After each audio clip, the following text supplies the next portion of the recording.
All right, so today we are going to be making the sourdough starter for sourdough pancakes. There's two different types of sourdough starter, one that does involve yeast and one that does not involve yeast.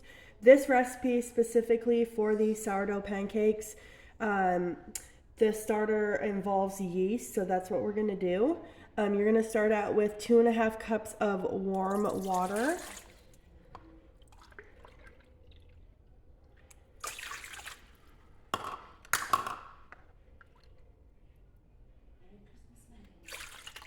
And then you're going to take a teaspoon of your yeast, and then you're going to mix that together.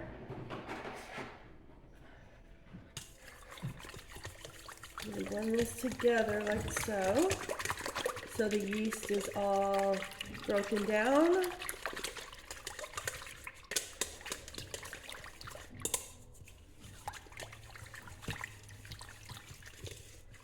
All right, now that it's mixed in, you're going to add 2.5 cups of flour.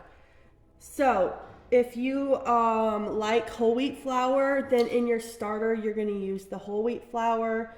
If you're just going to use, if you want the regular white flour, go ahead and use that. Either one you can use, but your starter has to have the flour that you're going to use.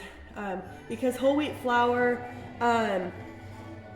it takes a little bit more time to, each flour works differently in the starter. So yeah, I'll just leave it there.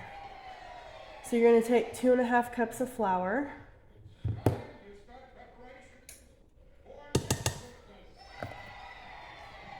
I'm just going to use white flour, unbleached white flour, because that's what I got on hand.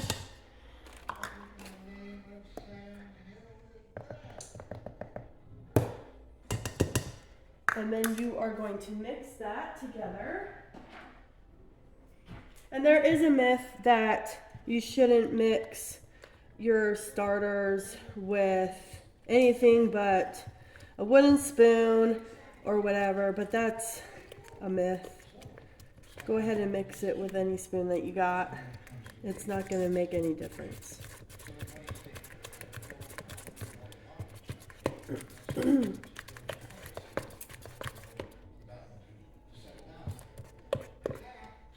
Now you're going to leave it on the cupboard, and you're going to cover it loosely with either like a towel or saran wrap. Cover loosely, and you're going to leave it on the counter for a few days. You're going to notice that it's going to start getting bubbly and fermenty smelling, and it will rise because it has yeast in it. So then in a few days, then you'll place it in the refrigerator.